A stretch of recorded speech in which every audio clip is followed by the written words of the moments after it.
Draw your spine up tall. Those I can't see, I'm just going to imagine that I see you. And there's two people three now that I do see, and that's fine. And I'll sort of use them to my imagination of what the rest of you are doing.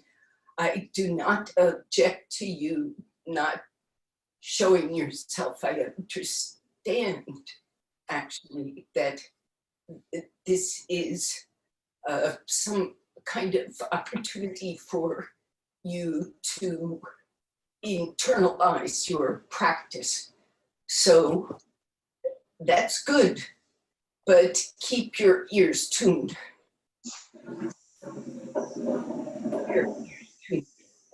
Draw your spine up tall. Shoulders back.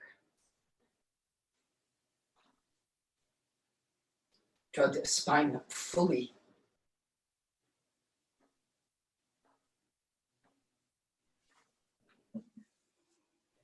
In drawing up, make this waist long. Make these hips and legs and feet quiet and settled.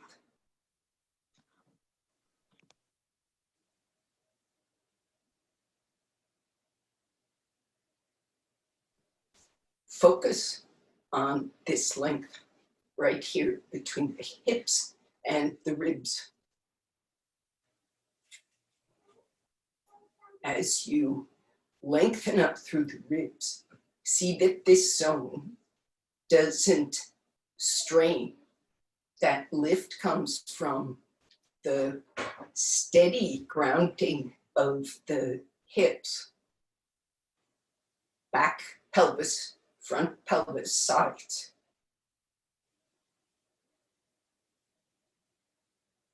So if this lifting comes well, there is the ability to come right up into the armpits and take this shoulder girdle and broaden it and rest it on those lifted ribs, that lifted trunk. So the shoulders don't have to hold you up. Sides of the neck can't spread, and you remain tall.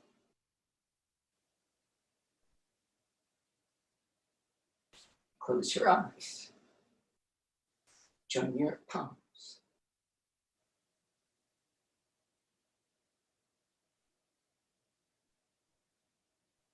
Pay your respects to this practice.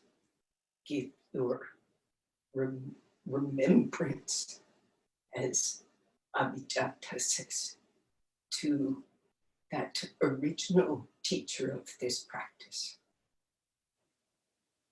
Patanjali. So bow to your practice. Release your hands, raise your head, and open your eyes. Now, stretch your legs, open those knees, and first pose for a few moments is Adho Mukha Virasana. Now you can use a bolster. This is big for me, but not necessarily for anybody else. You need props to support your trunk. With the buttocks resting either on the heels or on some form of support. So you need this back thigh buttock resting on something even as you are folded forward.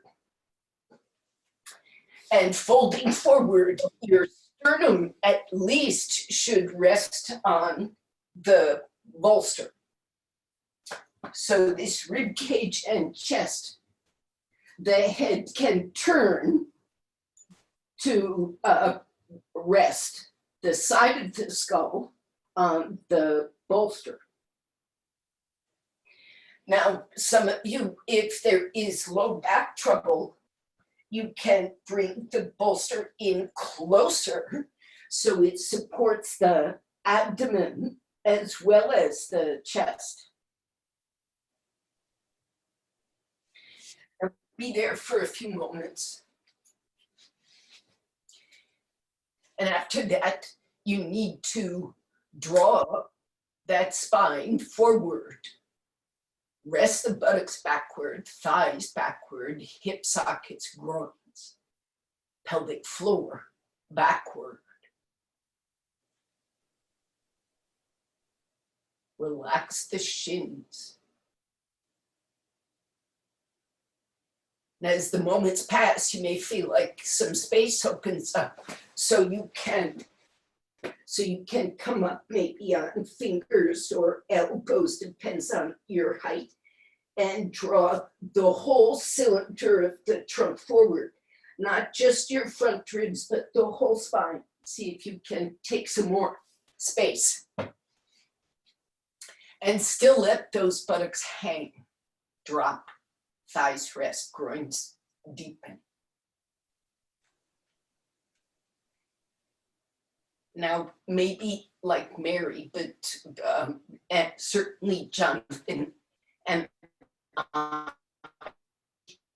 Mary too has been taking these classes with Abhijata. Is that true, Mary? Are you doing that? And okay, it's okay. Abhijata has been teaching to the breath, about the breath, a lot in the way she's working these days. And she's starting with poses like this because if you're paying attention here to the sensations you're, I hope, experiencing, there is an ease or freedom in the breath. And the back body, where the spine, the back lung, back of the diaphragm, and the sides of the rib cage, armpits, abdomen, pelvis, find themselves very breathable. Positions like this are what they put the patients with this COVID case, the patients who are having trouble breathing, they put them face down because it's easier. So I hope you feel how this might work. Support yourself pushing with your hands, come up sitting. So the next option is still in Virasana, seated, but I'm turning to the side. Now, the specific purpose of this is to point, you've got a left lung and a right lung. And you, in yogic terms, you have a whole left side of the pranic body. The body isn't just a lung, it's the entire side and the other entire side. So when we do Parshva Adho Mukha Virasana, you want to support your head off toward your right knee, which is, if you're facing me, it's this side. And you brace with the left hand and extend through the right and bring your head to rest. So if you're stiff, you're going to more height. If you're less stiff, you go to less height. You can put the bolster going crosswise so that both armpits open. Line yourself up roughly with your knee. Don't try to go past it.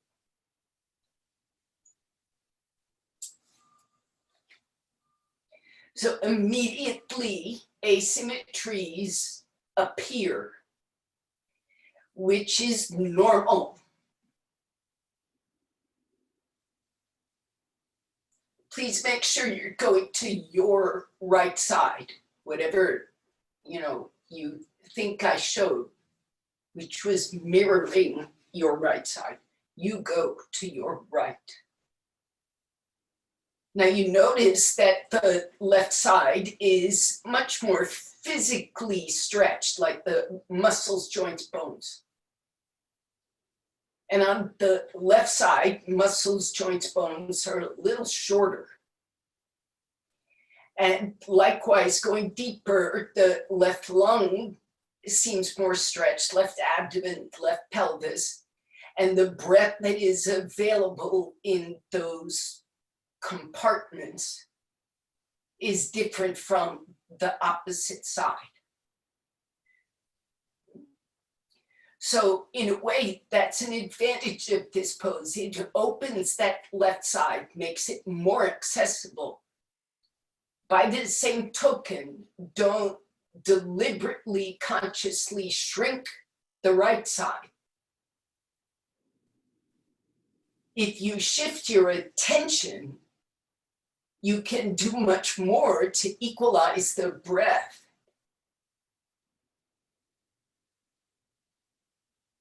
In spite of this structural asymmetry, internally, you can shift things around a bit. So there's two uses to this pose. One is open the left side more, the away side more, and the other is to adjust your internal response. Come up slowly, change sides, use your hands, keep the groins and hips soft. Now go carefully, if that was for some reason a strong pose, make sure the hips are seated quite well before you go the other way.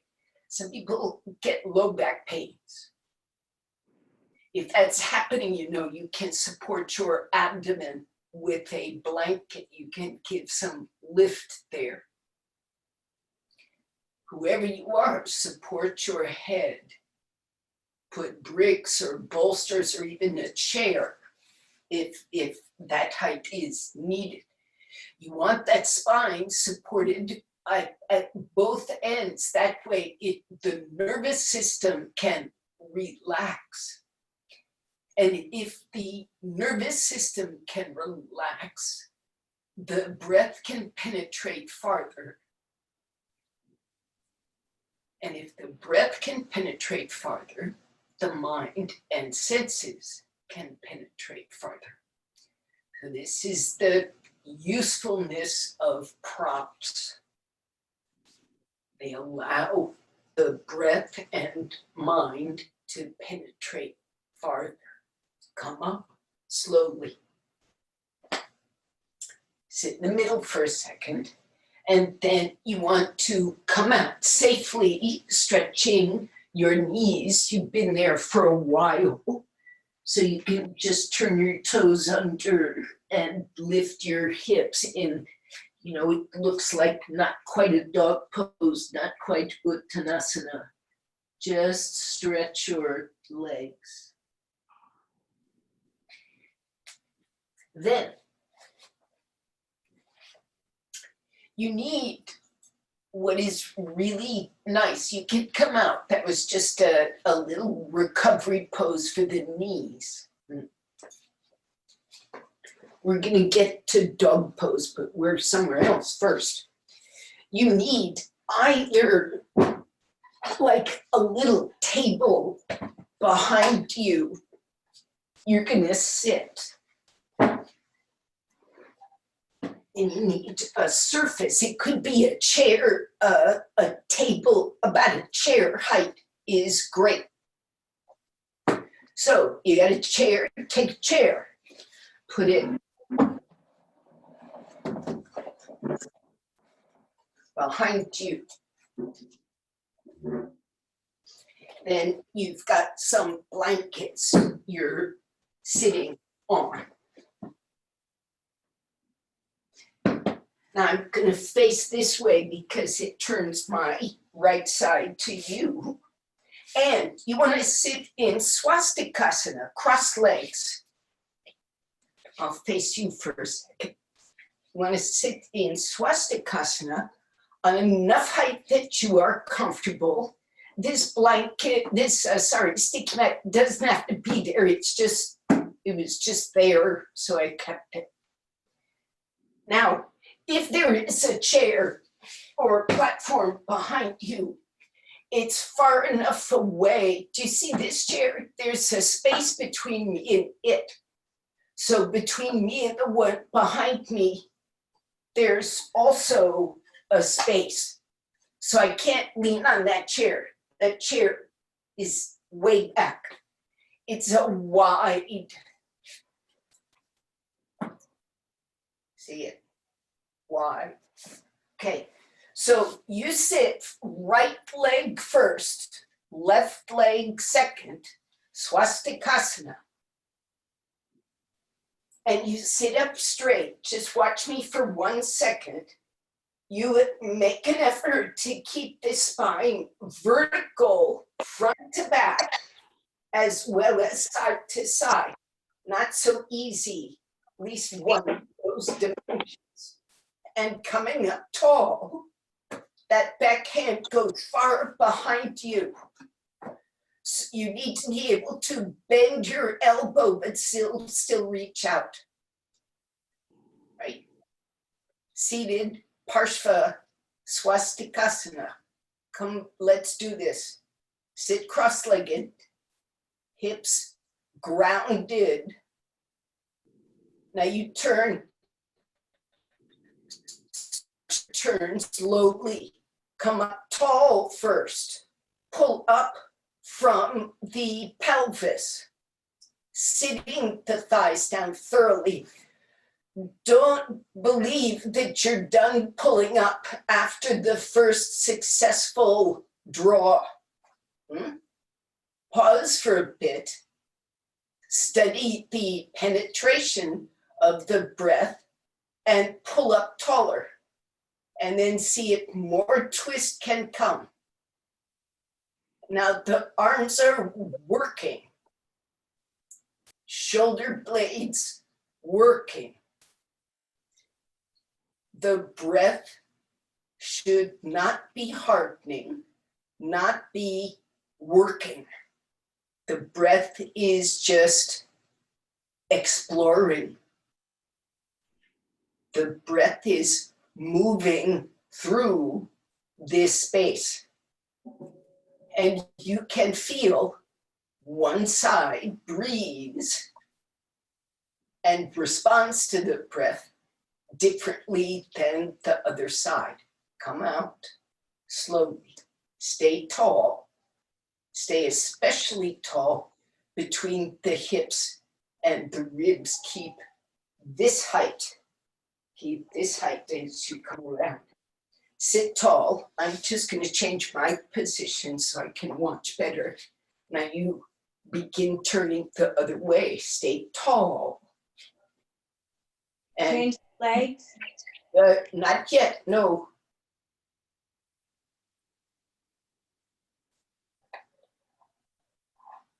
Pull. Be more thoughtful of this height you're generating and the evenness on all four sides, the whole circumference of the trunk. And use the strength of the arms to generate your twist. Don't squeeze the diaphragm to like muscularly get the ribs to move. Use the awareness and sensation and movement of breath.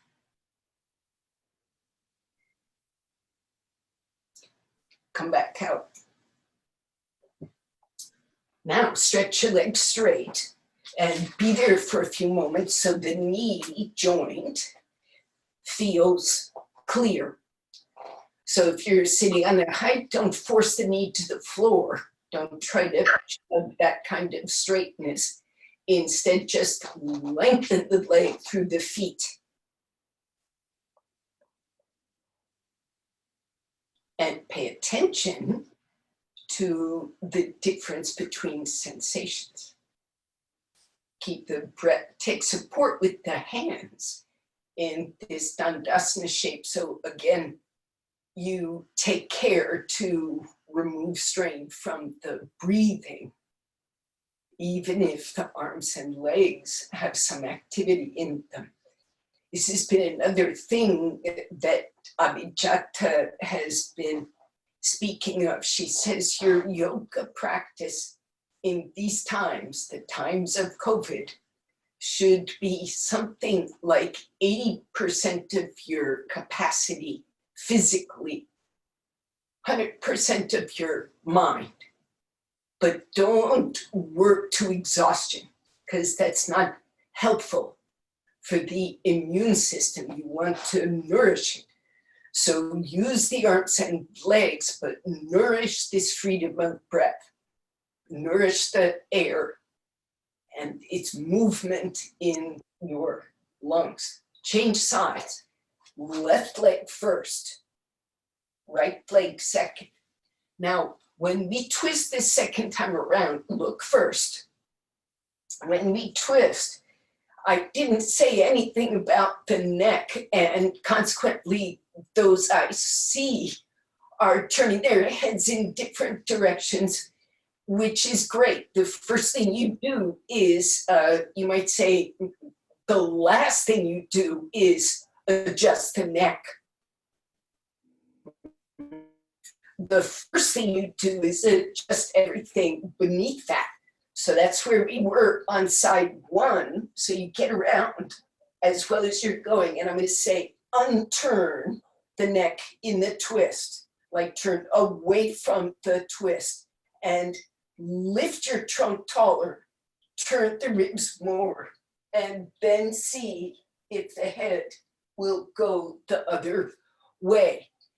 What I'm asking of you is not just for that muscular skeletal freedom, but also what is that breath doing? When you get into a more intense twist, watch where that breath goes. I'm wagging my finger because it's going to try to go crooked. It's going to try to just limit itself. Don't limit the breath. As you are turning, begin twisting to your right, turning away from the twist. See what the musculoskeletal body is doing in the trunk. And you make sure as much as possible that you keep the penetration of breath. The place where the breath tends to be least of all right now is your left back ribs. There is the deeper you go in the pose, the more the breath seems to push toward the right front. So see if in the context of this twist you can shift your attention, shift the internal direction of the breath into that left back rib. Turn the ribs, turn the neck and head as you might be free to. And if the neck hurts, turning to the right, do not do it. Come out slowly, keep your height. Reseat yourself if your seat was twisted. And then begin side two. Right hand crosses over. Your eyes, head, face turning away from that twist. Looking toward your knees, even as your trunk is revolving to the left. With that left hand elevated up on a platform with the elbow bent. Now the usefulness of that bent elbow, lifted arm, bent elbow, is it gives you lots of space in the trunk.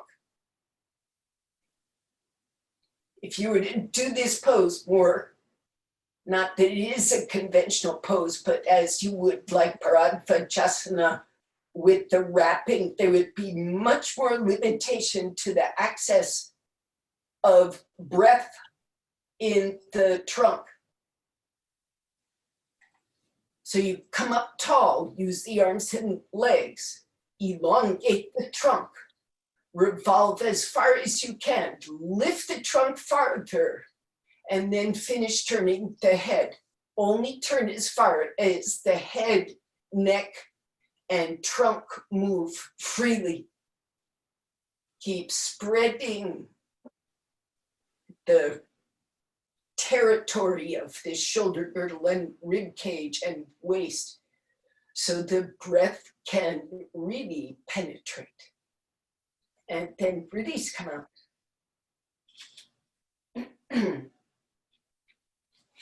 And stretch your legs. And take support, sit up straight.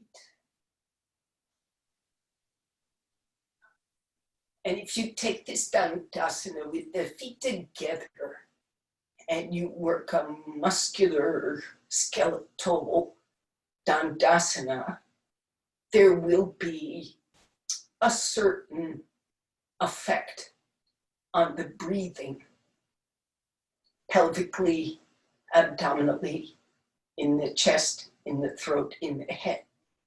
Now, if you separate your legs hip width, so your outer heels are about as wide as the outer hips, and you let your groins be broad, not so easy, but just the posture can help.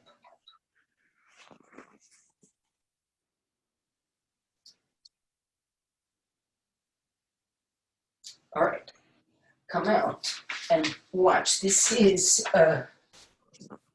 before we get to Adho Mukha Svanasana, you have to experience the openness of the breath in this shape. So you need, if you're flexible, you don't need support on the chair seat. If you're less flexible, you pile up stuff so that when you come into Ardha Uttanasana, half Uttanasana, with the feet apart, the forehead rests, the arms cross, elbows cross, like this, elbows cross. And my forehead rests on the edge of the chair. Now, if you see what's happening, I'm arranging myself so my spine can lengthen and not be rounded, not be sort of partly a bit stiff. So I need enough height so that I can open, so much so through the ribs that I have to move my feet back. Half Uttanasana with the arms crossed, resting on your chair seat or a table. You can pile up things on the couch. There's so many options. Okay. But one requirement is that you be comfortable, stable. So you come forward, feet apart, parallel, and rest your head. Now straighten your legs, making those feet evenly weighted on the floor. Inner foot, outer foot. And in stretching the leg, you don't pull it away from the floor. You keep that foot grounded and you draw that thigh up away from the floor. So the leg is becoming longer as it straightens. Keep the weight of the body over your heels. Lina, my view of you, it makes me think that your hips are forward of the heels and you need to come back a bit, Lina. So you don't want weight falling toward the head. You need the weight, yes, steady, stable on the feet. Now, what extends forward is not the weight of the body, but the length. So again, make the legs actively draw back. And it might be easier here than in Dandasana to move the sides of the waist and the ribs forward. Armpits forward. Find out again, how is that breath breathing? Is it breathing more in your front? Can you arrange for that breath to be in the back as well? The more flexible people will, or more ambitious people will try to open that chest to the floor, forgetting the breath in the back. So make sure there is breath in the back. Now, if possible, stretch your elbows straight with that forehead resting. Don't hurt the shoulders. If you must raise your body up to protect the shoulders. So arms actively stretching now, legs continuing to actively stretch. Observe the response of the breath in that pelvis. You need to keep the groins softening even as that outer leg stays firm, so that the inner body continues to give you full access. Now to the breath. Now slowly come up.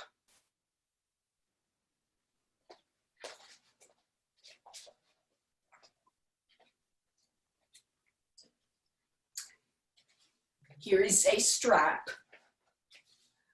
I'm going to tighten this strap so that it holds my arms at hip width. Now, if you have shoulder pains, you might need to experiment with this strap. We have this standard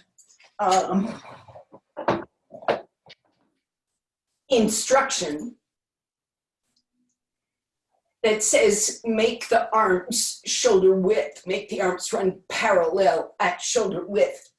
That is not always the perfect shoulder position for people. There's a lot of stiffness. You can give yourself a little bit of slack in the strap so the hands may go wider. They may turn out to go wider. Your job is to give yourself the correct support through your prop and through your position, that it gives you comfort in the shoulders, at least for a few minutes. I know some of you may not hold this pose for long. So it's Adho Mukha Svanasana with support. Now, remembering what happened on that chair, you put your palms on the floor, you walk your hands apart, and the strap is just below the elbow, not above, just below. So when you bend your elbow, the strap is on the forearm side. And you come up, feet wide, hip width, arms shoulder width or wider according to your comfort.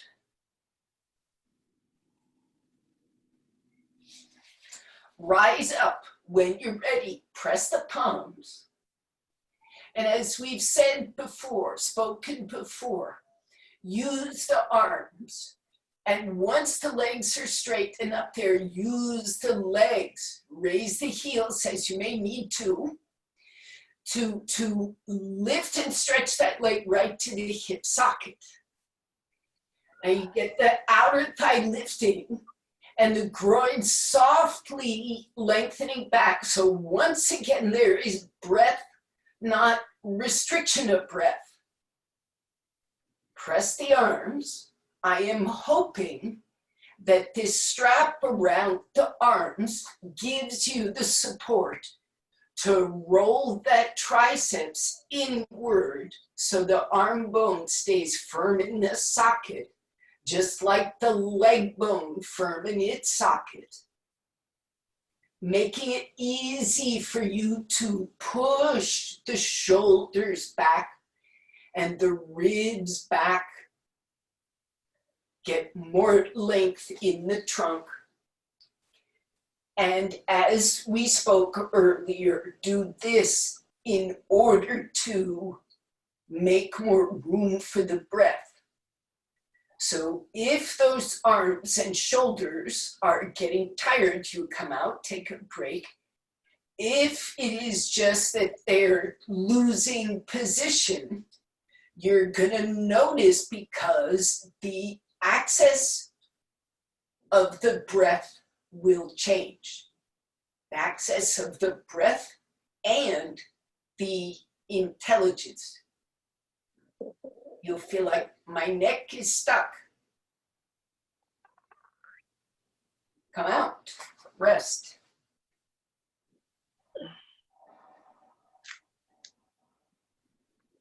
Okay.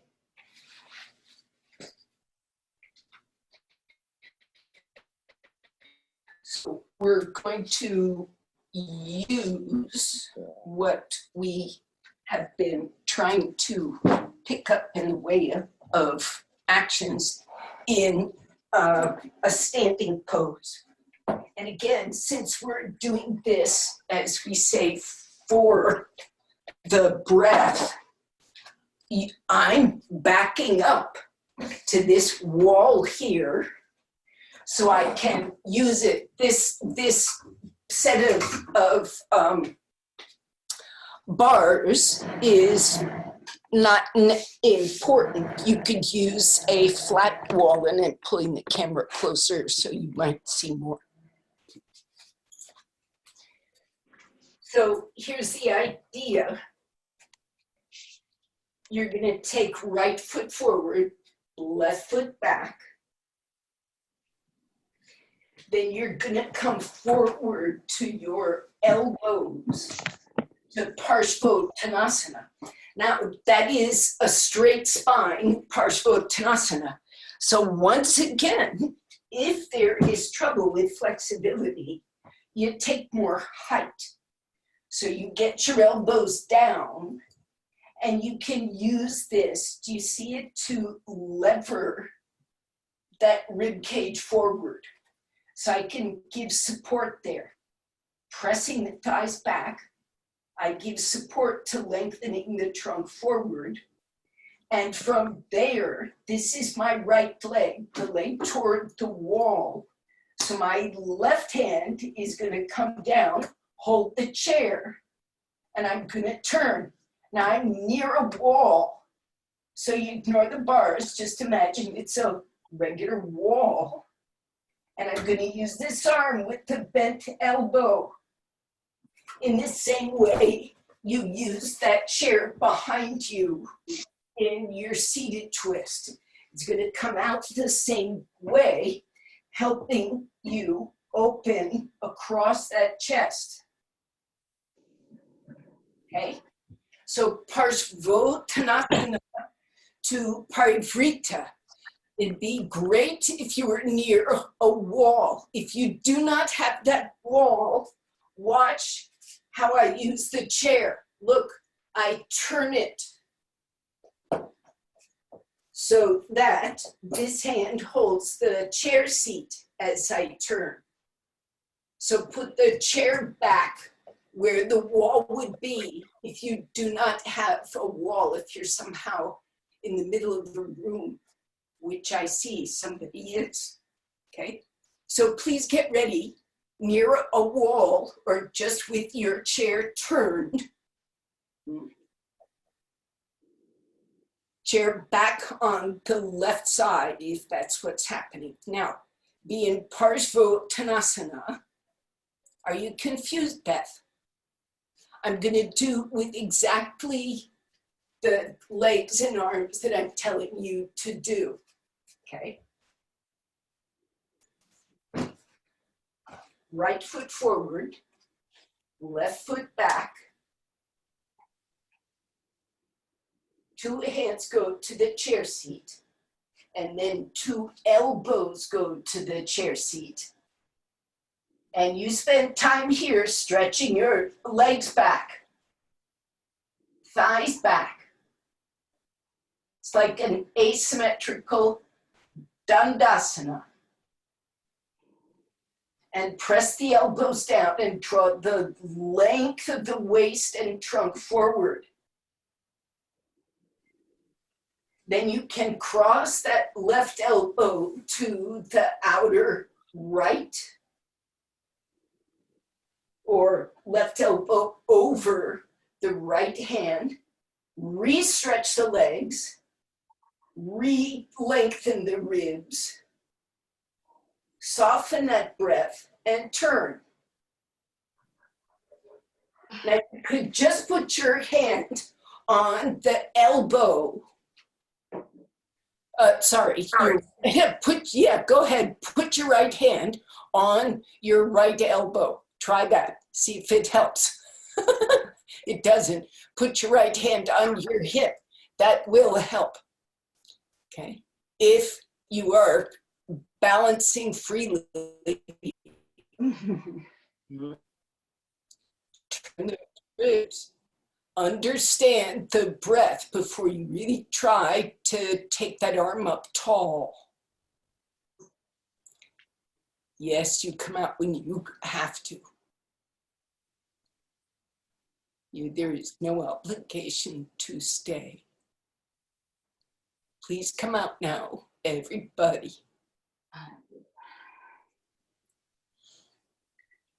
Okay, now you can move your chair, or because if you're near a wall, you're still going to need the wall on the side too. So if you're not using a wall, it's fine with me if you just change legs. If the wall isn't the issue, do what makes sense to you. Left foot forward, right foot back. So your first job here, you need to take care of. Turn the hips square, stretch those legs, lengthen the trunk forward. You've got one leg ahead of the other. Both legs should be straight. Two straight legs. And you'll feel the left leg being forward, the left pelvis is less breathable. Do something about that. The easy thing is to make sure, if you see this, my hand is touching that part of the pelvis that's trouble. This should lift and come forward. It should lift and come forward. And maybe some more space comes there. Now, only if you get past this shall you try the Parivrtta part. Keep the sense that that left abdomen is lifting out of the left groin. It's not twisting out of it, it's just lengthening out of it so that the ribs can turn more. Now the twist is, again, not an obligation if the prior pose is not firm. So work on that Parshvottanasana to make the legs strong before the twist comes. The rest of you come out, everybody come out, please.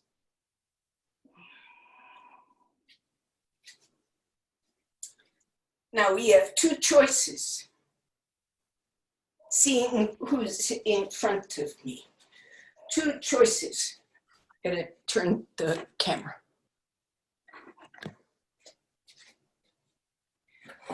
One is, here's a legs apart. Do you see Prasarda Padottanasana with the head supported and that spine long. Now, the other option is with the head supported on the floor or toward the floor.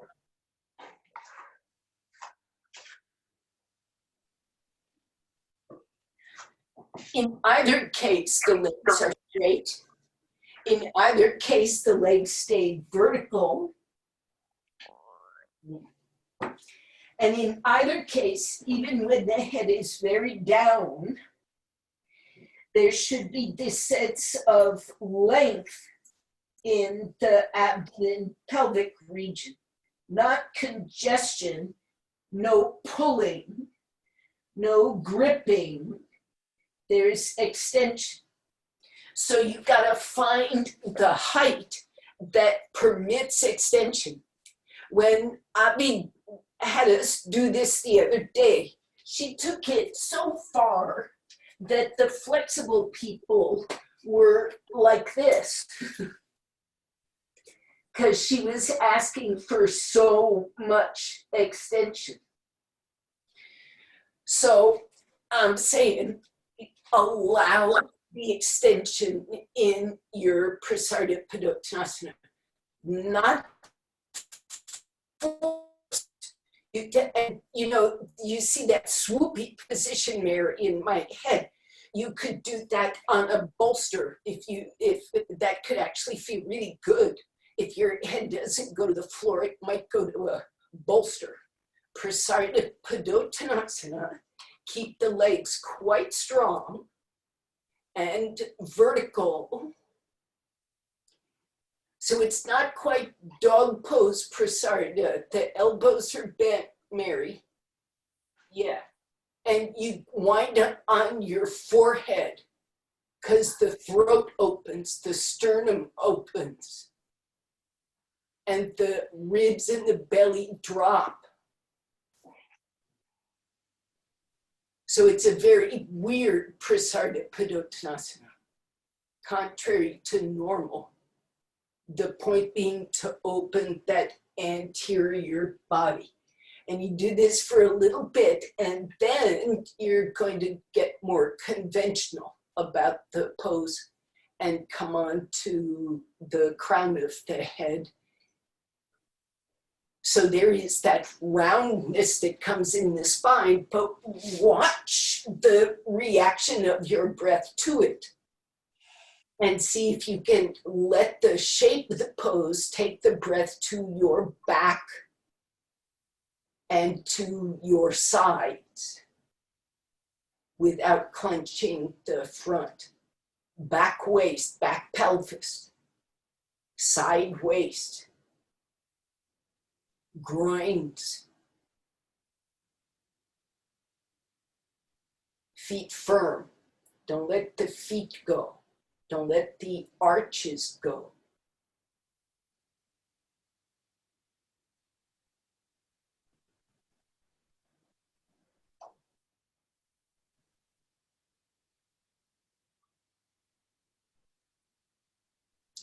All right. Please come up slowly. Move your feet closer together if you need to, and stand up. Be there for a moment. Catch your breath. Let the blood shift. Now, another just fascinating thing about this intensive with Abhijata is we are 3 days from the end. And this is the first day she's done headstand. No headstand the whole time. She didn't even say, do it in your afternoon practice. She just said when she's talked to, the whole intensive had a lot to do with the pandemic, right? The orientation of the teaching is around that. And she again, in keeping with this idea of work at 80% of your capacity, she recognizes that headstand is difficult for many, many people. You cannot strain yourself to learn headstand when the circumstances are already psychologically and physically, physiologically so stressful. So you spend a lot of time with your head down, and you don't do a headstand, you do Parshvottanasana, Adho Mukha Svanasana, you take support, right? And you do shoulder stand and shoulder stand cycle. That's what you spend a lot of time on. So I'm gonna show you and get you, hopefully the ones I can see, I'm going to get you in Viparita Karani as shoulder stand-like as possible, with as many of the helpful attributes as possible. So to this end, you're gonna need those blankets and bolsters and make a collection and pile it up, because I can show you this with bolsters and I can show you with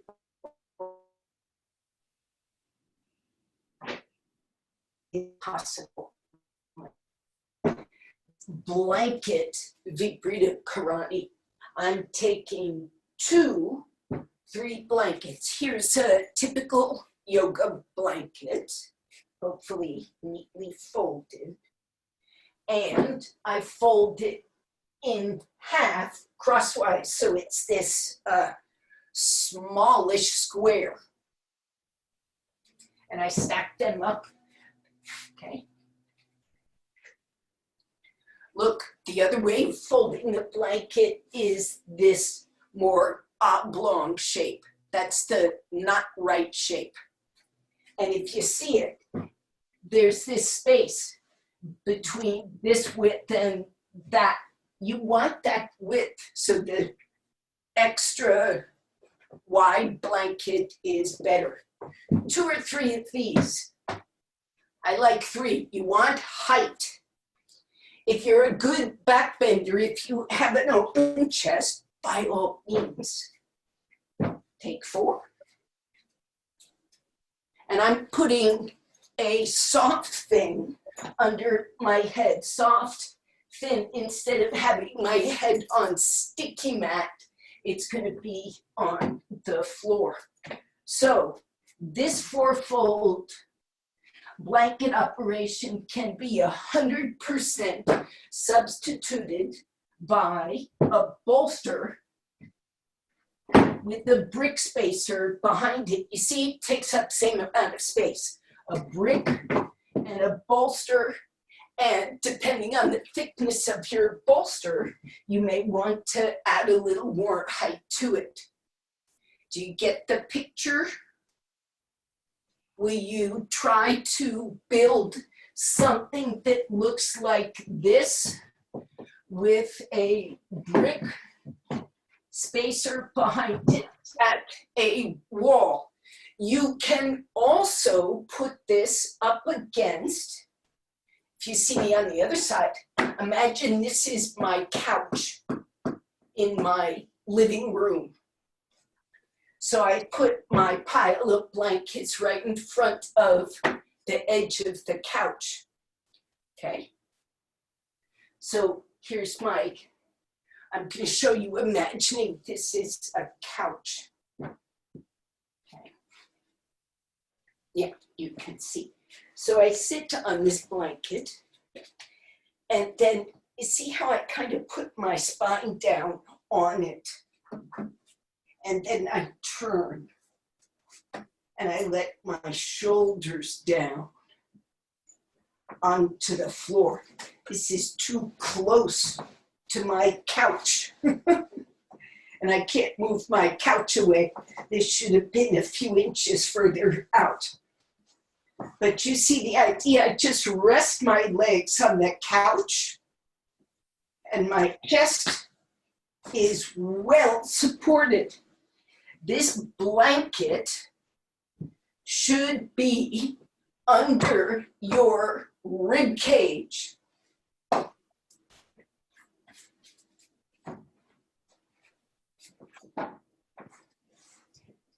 Shoulders on the floor.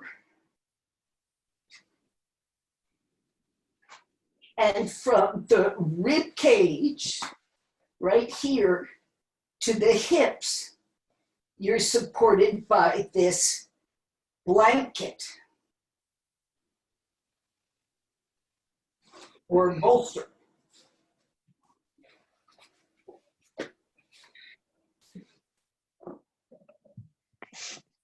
Now, the idea is to be elevated in the hips.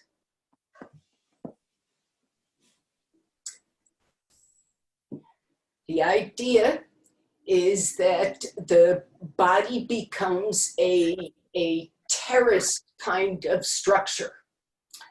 So the soles of the feet are the high place.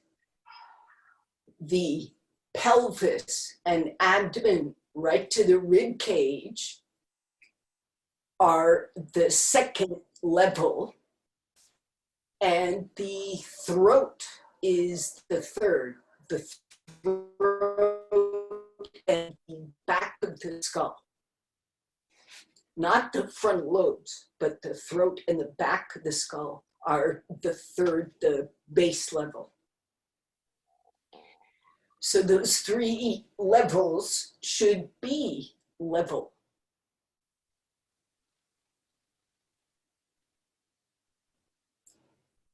Particularly the one in the middle, pelvis and abdomen.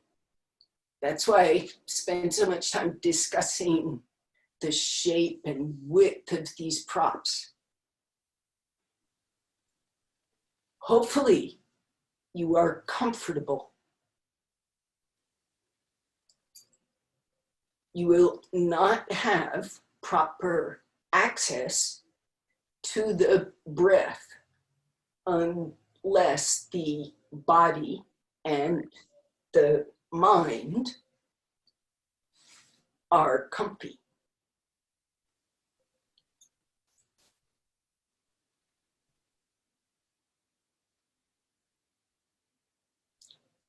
If the low back becomes uncomfortable, you can bend your knees.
So there is a different movement clearly in the body on inhalation compared to exhalation.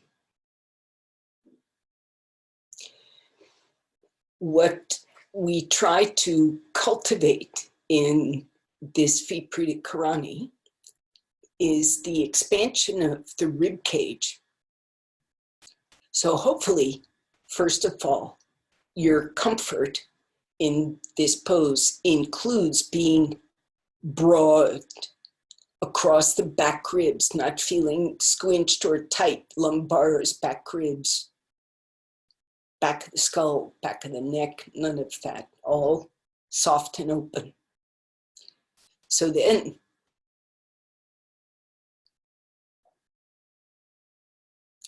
with that soft and open back, it's easy, and the shoulder blades tucked on the inhalation, the rib cage can not just expand sideways, but lift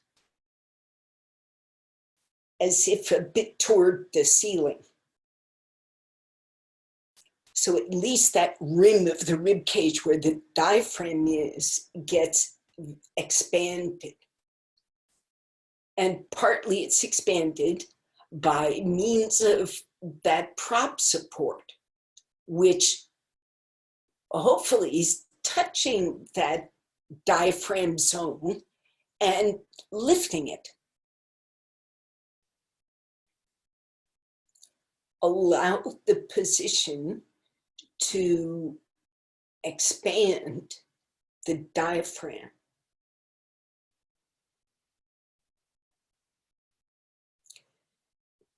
Expand the rib cage.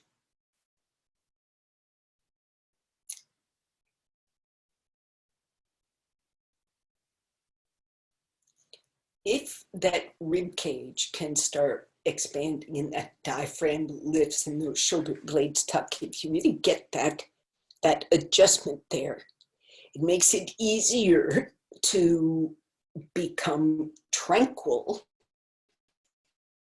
in abdomen, pelvis, middle level. That middle level should feel like a lake in the mountains. So it's high up, it's got some elevation. Your throat is in the valley below.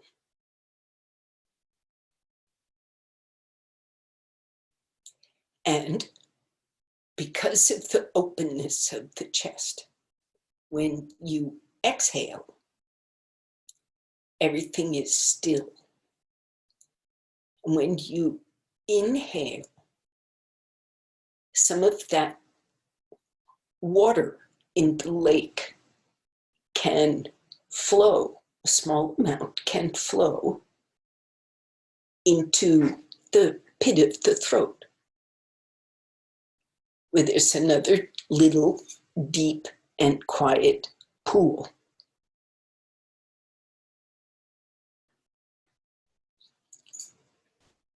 So when you inhale, there is this waterfall from the high pool to the low, deep pool.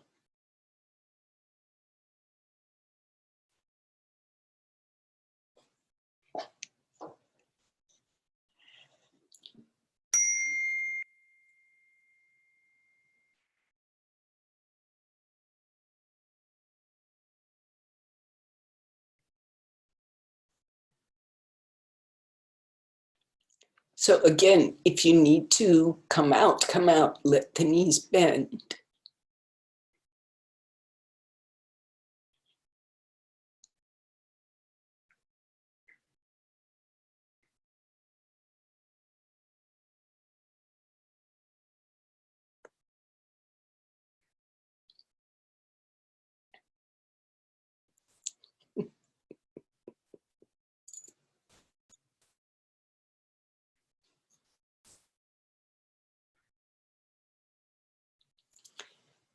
Now, everybody begin slowly to come out. Everybody bend your knees. Let the legs fold, either as Virasana or Baddha Konasana or Swastikasana. And then push yourselves off the bolster.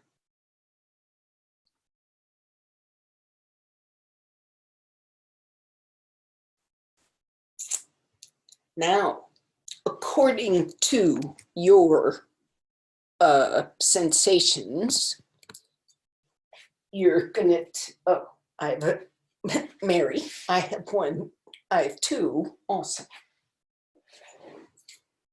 So according to your sensations, you're going to return to Adho Mukha Virasana.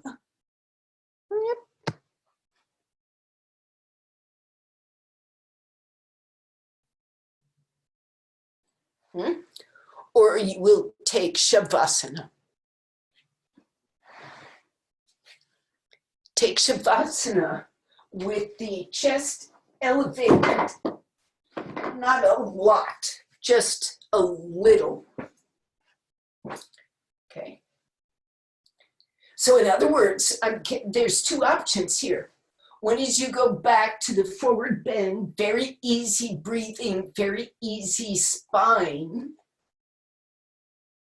position, or you come into the pose, if it's safe for you, where we customarily do pranayama, or an open breath shavasana.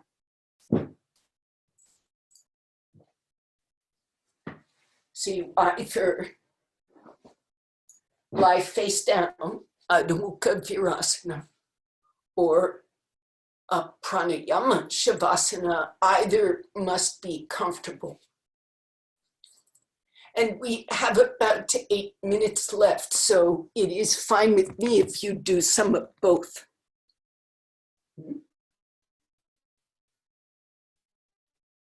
And in the supine pose with the spine elevated, you can elevate the knees and shins if you like. The idea in either case here, prone or supine, is to make it easy for you to inhale and exhale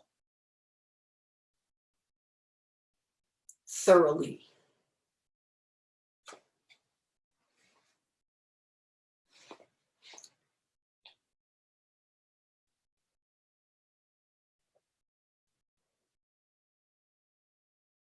So if you are in the Shavasana, the supine pose, let the feet be wide apart, kind of sticky mat width. And make sure after a few moments have passed that the skin of the backs of the arms and legs is extended. So those groins and armpits have the most structural advantage you can give them.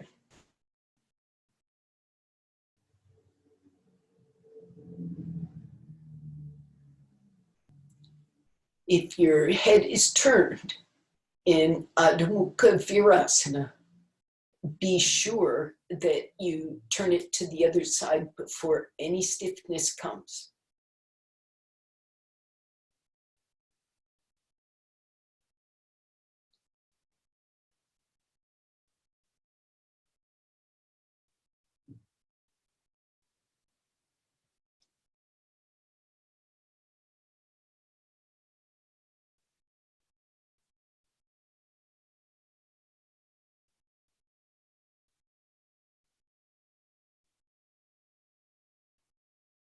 Soft, steady breathing. Whatever rate of speed is comfortable for you in that breath, that's your breath.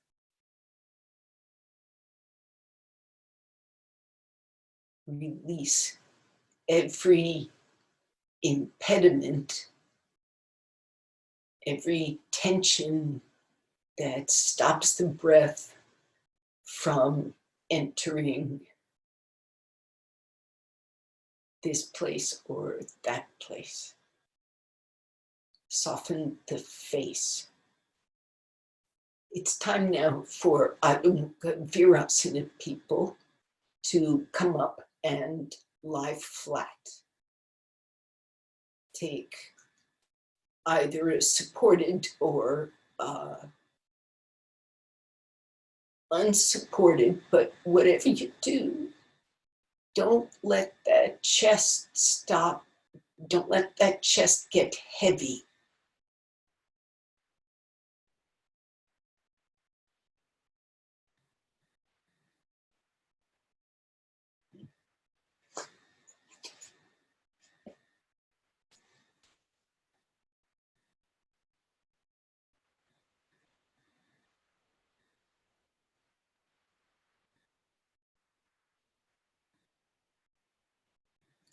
So in cultivating the breath, we're not discussing pranayama exactly, not yet. We're in this transition zone where the posture is steady and comfortable, and you become kind of free.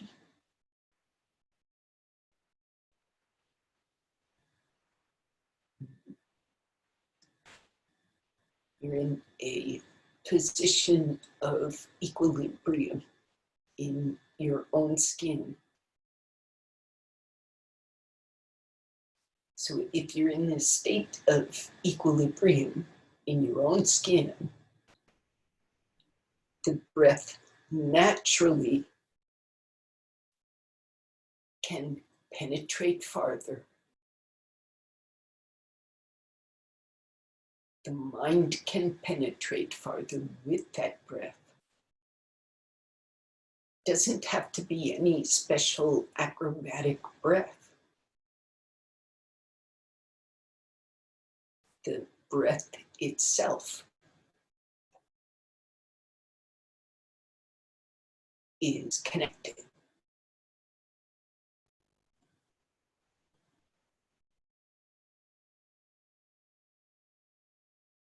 So when first cultivating the breath, cultivate the exhalation, the completeness of the exhalation, and do it in such a way that the facial muscles,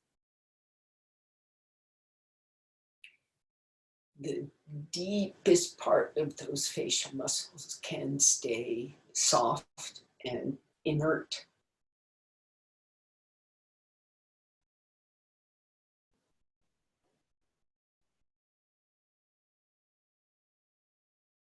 So even if your expression doesn't change, if you exhale for too long, and whatever that means in terms of your own nervous system, your own physiology, psychology, neurochemistry, if you take too long, some part of that face hardens. Even if an outward observer doesn't see it.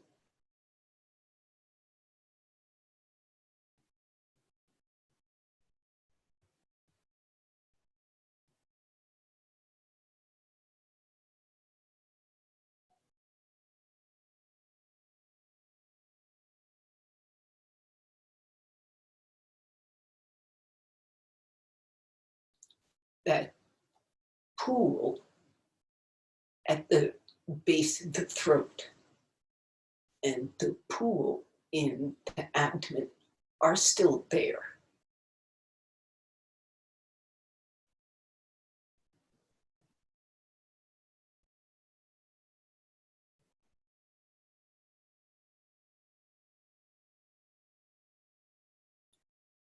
Cultivating the pooling in those two locations, especially in the pit of the throat, really helps the face stay quiet, the self stay quiet, and the breath to penetrate more. Now, bring yourselves back slowly.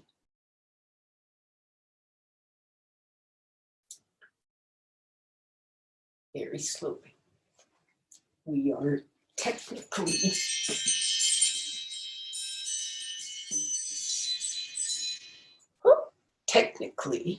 at the end of class.